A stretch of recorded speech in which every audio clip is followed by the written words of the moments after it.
भाई इस वीडियो में हमारे पास सवाल ये है कि ज्योमेट्रिक सीक्वेंस ए सब आई को मंदरजा झेल फॉर्मूले से दिखाया जा रहा है। भाई अब ए सब एक की कद्र तो हमें दी हुई है, यानी हमें इस सीक्वेंस की पहली टर्म मालूम है और वो है इस -1/8 के बराबर। और इसके बाद की बाकी जितनी भी टर्म्स होंगी उनकी कदर हम इस फॉर्मूले से निकाल सकते हैं, जहां ith टर्म की कदर बराबर होगी 2 ज़रब a सब i माइनस 1 के। और भाई ये a सब i माइनस 1 असल में निशानदही कर रहा है a सब i से पहले वाली कदर की। और अब हमें इस सीक्वेंस की चौथी कदर मालूम करनी होगी। तो भाई एक काम करें, इस वीडियो को रोकें और इस सवाल को पहले ज़रा खुद से हल करने की कोशिश करें। चलें भाई अब साथ मिलकर हल कर लेते हैं इस सवाल को।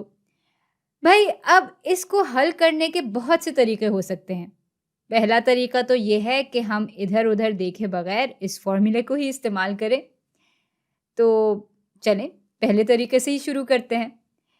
तो भाई a सब 4 के लिए हम इस फ़ॉर्मूले को तो इस्तेमाल नहीं कर सकते, तो हम इसी को इस्तेमाल करेंगे।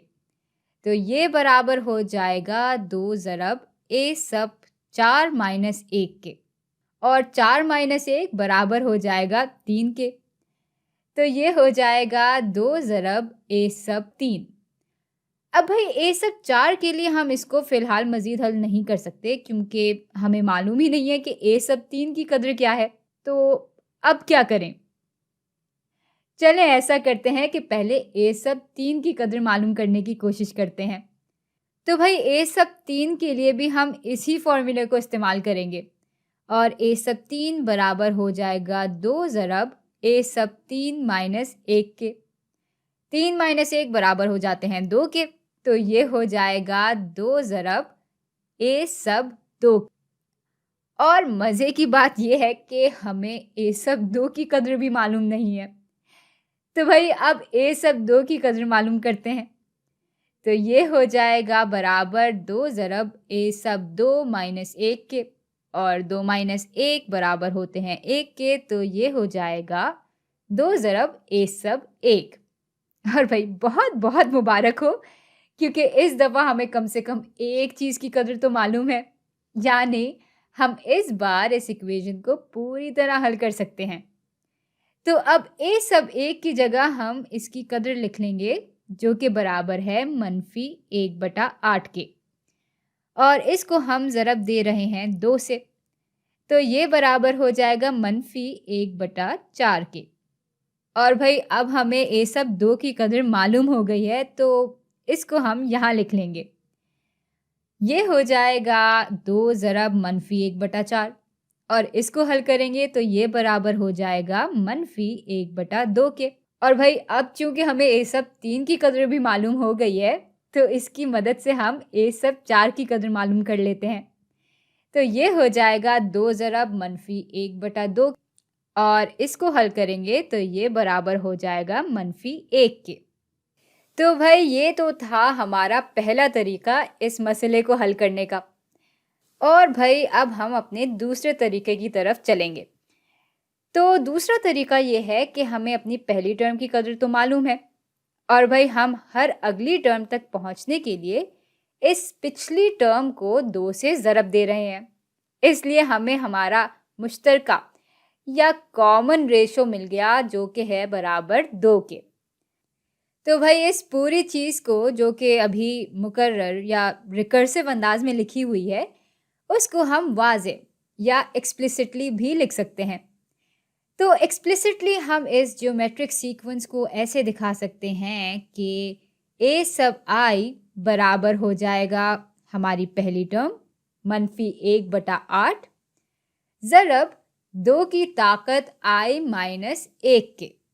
अब भाई जल्दबाजी नहीं करते, पहले समझ लेते हैं कि हमने ये i माइनस 1 यहाँ क्यों लिखा है। तो अपनी पहली टर्म से समझना शुरू करते हैं। अब भाई a सब 1 इस फॉर्मूले के मुताबिक बराबर हो जाएगा -1/8 ज़रब 2 की ताकत 1 माइनस 1, और 1 माइनस 1 बराबर होता है 0 के, और जब किसी भी चीज़ की ताकत 0 होती है तो वो बराबर हो जाता है 1 के। इसलिए -1/8 ज़रब 1 बराबर हो जाएगा -1/8 के ही। और भाई यही हमारी पहली टर्म है। और अब इस फ़ॉर्मूले के मुताबिक हमारी दूसरी टर्म बराबर हो जाएगी -1/8 ज़रब 2 की ताकत 2 माइनस 1 के। और 2 माइनस 1 बराबर होते हैं 1 के, यानी ये हिस्सा बराबर हो जाएगा 2 के ही। और 2 ज़रब -1/8 बराबर हो जाते हैं -1/4 के।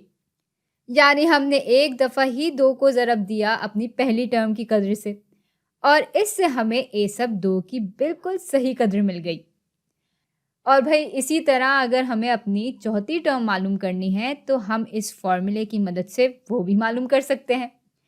तो अब ए सब 4 बराबर होगा -1/8 ज़रब 2 की ताकत 4 माइनस 1 के। और 4 माइनस 1 बराबर होते हैं 3 के, यानी हम 3 दफ़ा -1/8 को ज़रब देंगे 2 से। और 2 की ताकत जब 3 होती है तो वो बराबर हो जाता है 8 के। अब -1/8 ज़रब 8 बराबर हो जाते हैं -1 के, जो कि बिल्कुल दुरुस्त है क्योंकि यही हमारी कदर इस फॉर्मूले से भी आई थी। अब भाई तरीके तो ये दोनों ही दुरुस्त हैं, लेकिन हमें सिर्फ दुरुस्त तरीका थोड़ी देखना है। हमें तो ये भी देखना है कि इनमें से कौन सा तरीका ज़्यादा आसान भी है। तो भाई फ़र्ज़ करें कि हमें 40वीं टर्म मालूम करनी है, तो क्या हम ऐसे रिकर्सिवली 40वीं टर्म मालूम करने निकल जाएंगे? भाई साफ सी बात है, ऐसे वक्त तो वक्त पेपर भी बहुत ज़्यादा ज़ाया हो जाएगा।